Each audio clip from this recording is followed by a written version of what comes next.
Good morning and welcome to another episode of Smashy Business. I'm Lubna Hamdan. And I'm Richard Fitzgerald. And we got into a little bit of trouble this weekend. What were you up to, Lubna?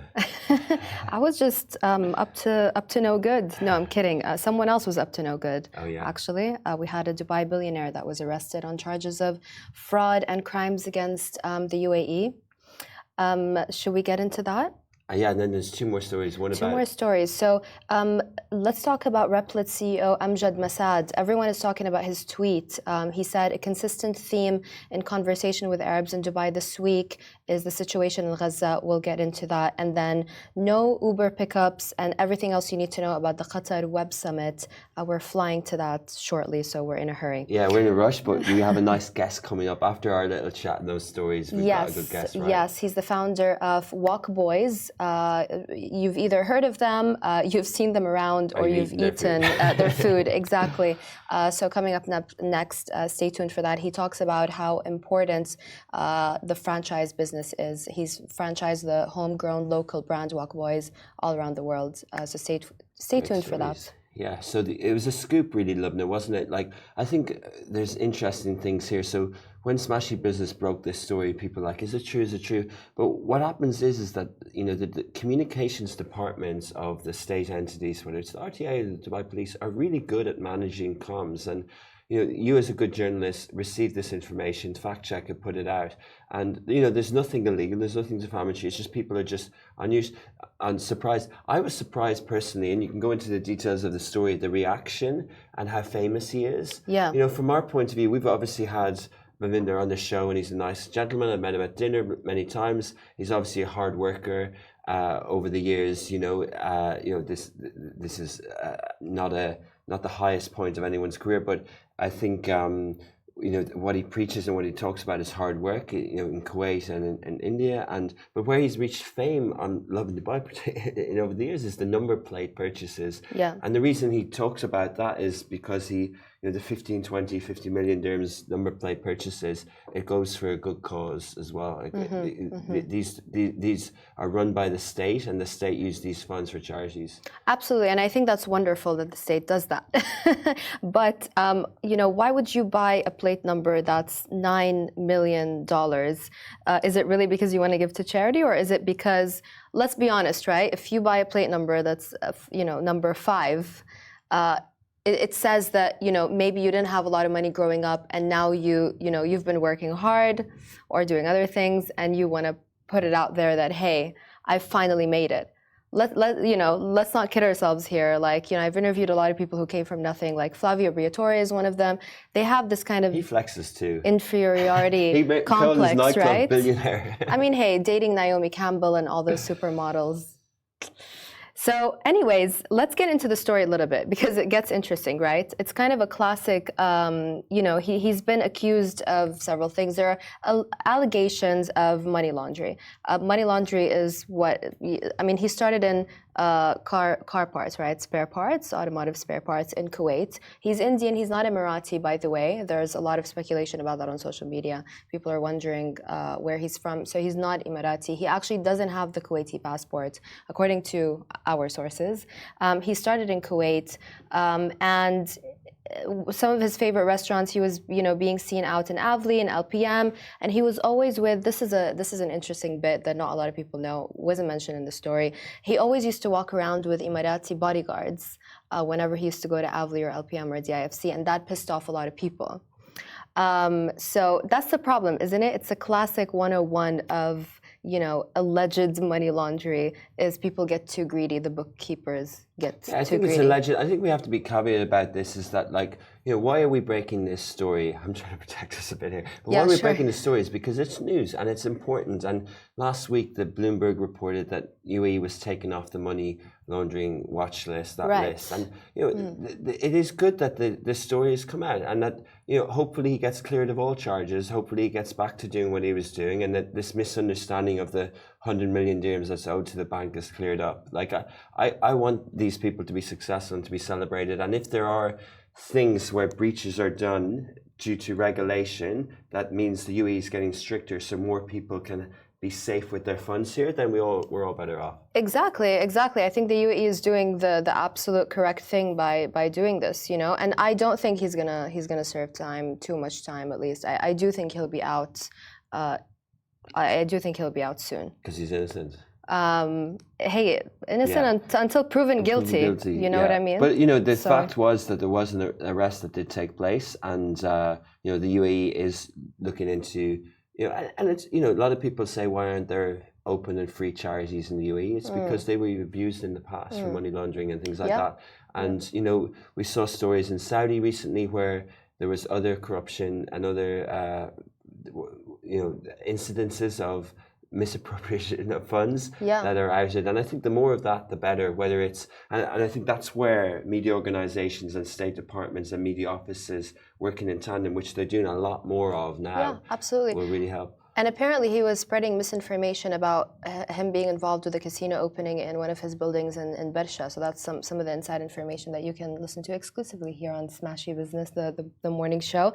And, you know, it's important for Dubai. You know, there are rumors about a casino opening. There hasn't been anything official out. So they are being careful with that. So you know, kudos to the authorities. Shall we move on? Because I feel like Richard, you're gonna you're gonna kick me out of this. Not at all. Moving on to someone else might. Yeah, good thing I'm headed to the airport then.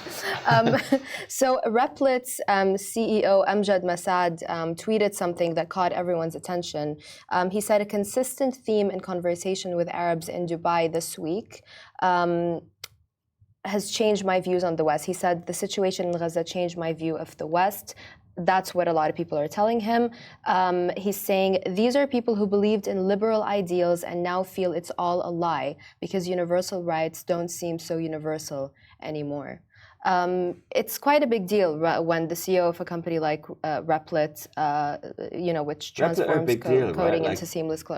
Just to explain to people. What do they do? Sorry. So they transform coding into a seamless experience with a browser-based platform, enabling instant coding and sharing globally. And his origin is Amjad? Amjad is, I think, Lebanese, I believe. And he's based in? Mistaken. He's based in the US, if I'm not mistaken. Yeah. So he was in town. Well done to the STEP conference people who had him on stage last week. I missed that talk. And then now he's speaking in Qatar at the opening ceremony of the much anticipated first web summit in the Middle East. Is happening tonight in Qatar. Lubna and I are attending, and he'll be on stage there for the event next week. And I think it's just, you know, we saw this a little bit, Lubna, last year when you know, some of the US. Sorry, I'm going to interrupt you. He's Jordanian American. Okay. Just so we get the facts right. Yeah, no problem. Thanks. And so we'll know a lot more about his company. He's doing good PR. But you know, I don't think Replit is you know, known, at least to me, as an offering. I'm not using it to build some of my websites or whatever yet, but I might now. But so he. But my point basically is that we're seeing this when people come to the region, right? There was that Jason Kalkakis guy who's very well-renowned investor in the US. He's host of a major podcast. And the sentiment that came from him in Abu Dhabi last year about the investment, and many people are really seeing it. Like, I think I look back 5 or 10 years, and it was the lifestyle journalists of these newspapers that were coming here and kind of going, oh, it's different, right? Yeah. And some sort of painted a bad brush of concrete journalism. And others went like, hang on, there's actually good food here, and hang on, it is a melting pot of cultures, and they're doing something different. And now we're seeing it from a tech world, an investment world, and we see people who go to FII in Saudi, and I think, you know, this is a 5-year deal that's happening in Web Summit in Qatar under the Government Communication Office, and Web Summit founded in Ireland in 2010 by Paddy Cosgrove, and you know, it's expanded to Lisbon, it's in Rio, they've had Collison Summit in Canada, they've had a summit in Asia, and now for the first time it's in this region. And we'll have more and more of people like this, CEOs of global tech American companies coming and going, oh, the tech world. But what he's also saying, and the main point of the tweet, is that, hang on, like, you know, I'm going to paraphrase here, we're being lied to, right? The Americans are being lied to again, right? Like Vietnam, Afghanistan, again, you know, they're being lied to. And, and you know, we spoke about this in the show already, that like, journalists are starting to point it out in the US, and now we're seeing tech founders speak up. And remember when the tech founders originally spoke up in October, they got cancelled big time. And now some of them are going, hang on, like this is not right. Like the Western views of this stuff isn't in tune with what's happening on the ground. And how many of us can you cancel? How many of them can you cancel, really, right? If everyone stood up together for this. But I think though it's just the understanding the views. Like I try and talk to some people about the feeling on the ground in these countries, and it's like you're talking a different language. You speak to people in the US, like, so I don't waste my time. I focus on this region. Luckily, we don't have foreign investors or whatever, but to explain to people that like your view isn't a global view when they're high and mighty in the US, like they just don't understand. No, they don't, and they've looked down on this region for a long time, and I think that's really changing. And they're now looking, all the crypto guys, all the AI guys, they want the money from this region, right? And I think someone, I can't believe who it was, I think it was Fadi Ghandour, who is going to be at the Web Summit as well. He said, people just wanted to take this money, but you can't just take this money on your own terms. If you want to take this money, you better have some respect for this region. So no, I love the shift that's happening. A little bit about the Web Summit. Queen Rania of Jordan is a speaker. Just announced a speaker, which is amazing. Just announced, exactly. And of course, the Qatari Prime Minister, Sheikh Mohammed bin Abdul Rahman bin Jassim Al Thani. We've got author and presenter Trevor Noah, and then Replit's Amjad Masad, and Fadi Ghandour, of course, one of the Capital managing partner. Some big media guys as well, who I'm looking forward to listen to. Who are you looking at? Is there anyone in particular? There's a panel with like a guy called, I must get his name right, Michael Kassan, and he runs a media link company in the US, and it's just known as the Real Connector Company. He hosts all the big parties, all the events, and he's on stage with, I think, the founder of Roku, or Hulu, one of the streaming services. So it's a proper, geeky podcasty thing that I'd normally listen to. So I can't wait for that one. Okay, cool. I love that you're excited about that. I'm excited about Fadi Ghandour, gosh.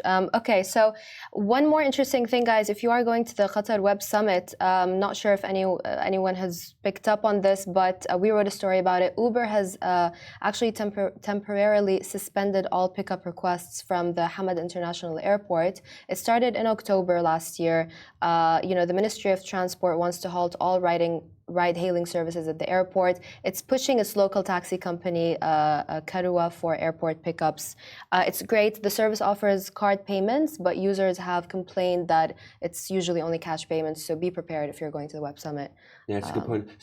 So it's a local service is available, but what often happens, so I've been in and out of Qatar a bit lately, and at the start when you go to a country in the region, especially for me who doesn't speak well Arabic, I kind of go for the Ubers and Careems that I'm safe with. But in Dubai, you don't necessarily do that because the taxi service system is quite good. And you can pay with card and everything like that. But in Saudi, I can't pay with card. I can't speak to the driver. I can't tell him where I'm going. You know. So it becomes an issue. You get off the plane. You're in a rush. You have to go get cash. So luckily, I'm there.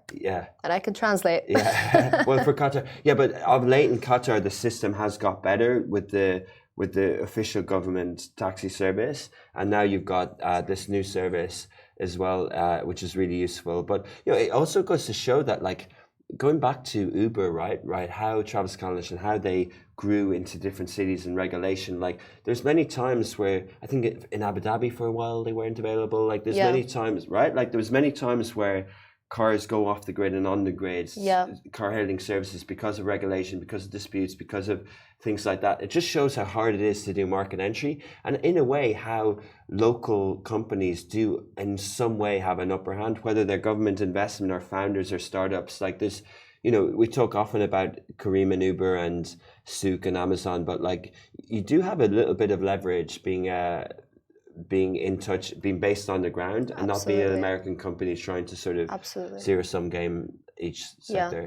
And I remember in London where there were the black cabs were really pissed off at Uber and stuff. So it's difficult, but it's good to see Qatar pushing the local taxi service as well. But just one last thing on the kind of Web Summit and the topic that we're talking about is that that the promise of the Web Summit, right, is that these places become known as cities that attract founders and startup and investment to live in. You know, when they moved out of Dublin to Lisbon, Lisbon was a sleepy type European city. Yeah. And now it's a hub. It's a hub of culture, it's a hub of tech. Lots of our people want to get Portuguese passports.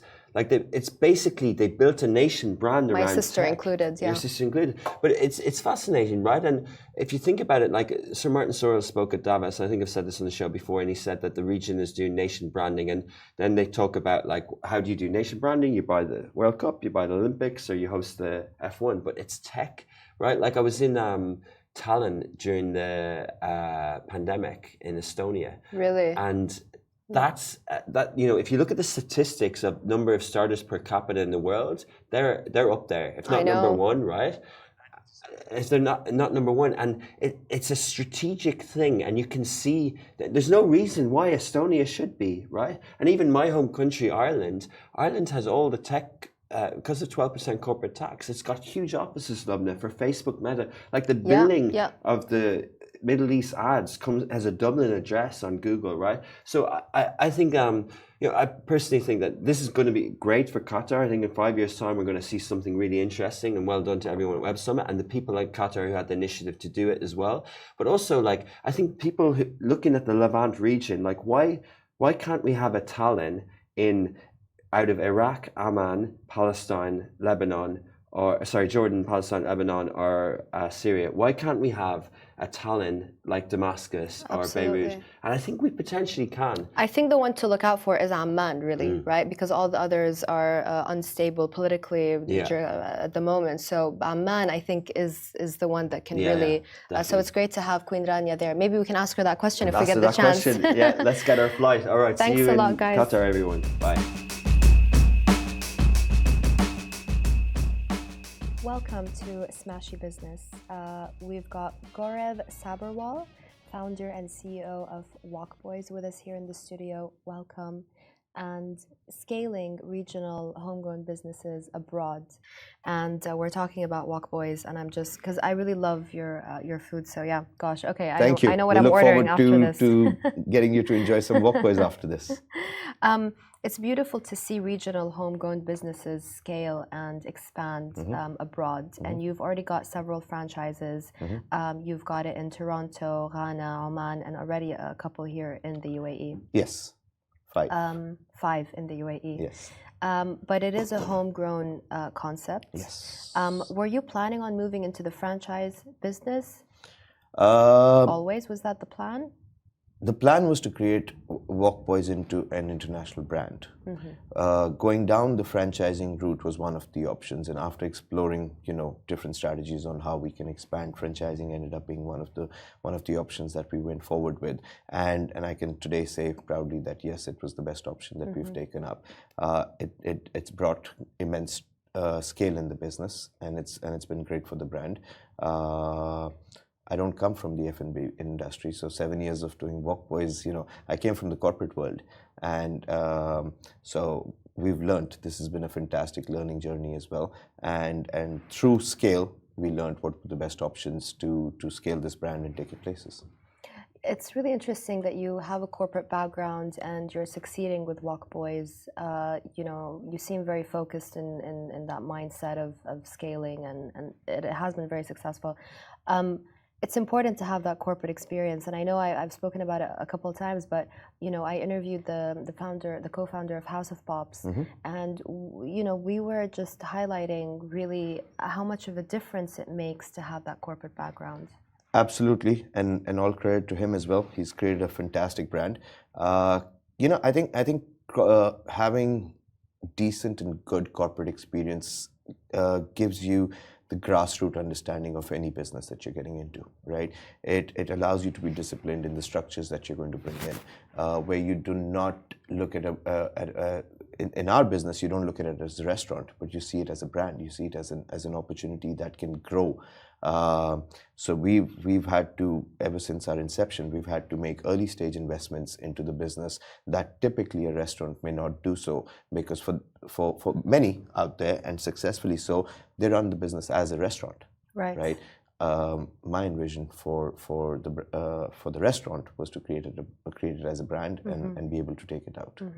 That's a great point, because a lot of people say that McDonald's is not an F&B brand. McDonald's is a franchise business. Of course, it is. A lot of the F&B companies here fail and shut down rather quickly. We know this. The retention rate is not that high. Sometimes they last for a maximum of 3 months. Right. We see groups like, like Forefront, for example. Some people argue that they scaled too quickly and unnecessarily in Abu Dhabi, where you don't have that same lifestyle buzz and bustle of nightlife, I would say, right? Especially with licensed concepts. What are the challenges for you? We've not been short of challenges on our front either. From 2017, when we launched the business, delivery business was just taking off in the UAE. Zomato and Talabat were just making headways at the time. I guess we were lucky because we didn't know better. We adopted to the delivery business instantly. We were already a QSR brand and we knew delivery should be a big part of our business. We just didn't realize how big delivery is going to end up being a significant part of your business, right? When you start adopting to the trends, the way the industry is moving, it brings its own sets of operational challenges. You need to be agile. You need to be able to adapt to these things. There are investments that go into these changes, right? And we've not shied away from those challenges. We've been able to take them on and move forward with it. Having said that, every day is a challenge. There's something or the other that you realize you've missed the buck on or can be better, and so you need a discipline, right? Aggregators, Talabats, Kareem, Noon, they're all huge part of the industry today. We've got an in-house aggregator team today managing that relation because delivery is a significant part of the business. Cloud kitchens, when COVID-19 was unfortunate for the world, for our industry, like you rightfully said, a lot of businesses unfortunately could not last, right? How do cloud kitchens, sorry to interrupt you, but you took the words out of my mouth because I wanted to ask you about that. How big of a role do they play in your business? Do they play a role in the business? They have played a significant role in our business. Pre-COVID, we were in discussions for international franchising for some of the markets that we've now ventured into. But obviously the pandemic delayed those plans, right? So few months into COVID, when I realized, international expansion needs to take a back bench, I took the decision to let's scale locally through the cloud kitchen model, right? So if we can't internationally expand, let's expand locally. So we went from a couple of stores to across 6 cloud kitchens in the country, and we were now available everywhere to everybody, and accessibility just increased. Customers were loving the fact that they had access to our food. They showed us a lot of love. The last cloud kitchen that we onboarded was at Expo City, which was phenomenal. Always cribbed about the fact that Expo was short-lived. I wish it still lasted because it's fantastic for business as well. So yes, cloud kitchens played a significant part. They still do, but now that every time that we are onboarding a new brick-and-mortar store, every time we open up a new store, if we've got a cloud operation in that area, we move that business to the outlets. How difficult was it for you to make that decision to go for the franchising business? Because a lot of people say, this is my baby, I need to really be on top of things. Some people are micromanagers. And unfortunately, a lot of businesses do fail when they franchise. You're right. I can think of a couple off the top of my head. Even when it comes to Gordon Ramsay, when he opens a restaurant here, it's not as good as when Gordon Ramsay cooks. It's not the same. And, he has had restaurants shut down already here in the UAE. So how is it for you? And how is it going, maintaining that same level of quality? So franchising is challenging. Okay, there's nothing easy about it. But having realized early in that franchising was the route that we were taking forward, I ensured that we brought the right talent in-house to turn our business into a franchisable model. It was a business that we knew how to operate, but we needed to now turn it into a plug-and-play model that people could adapt to, right? Right. So we brought those skill sets in early stage into our business.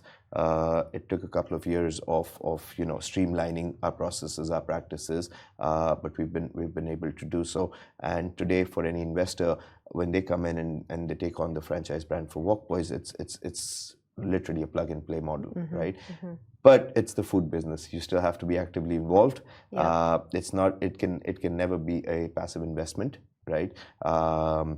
Such as real estate, as an example. Yeah, of course. It's a running business, and it's a critical business, right? So it's a reason why a lot of people don't go into F&B, because you really have to be micromanaging almost everything, right? Yes, absolutely.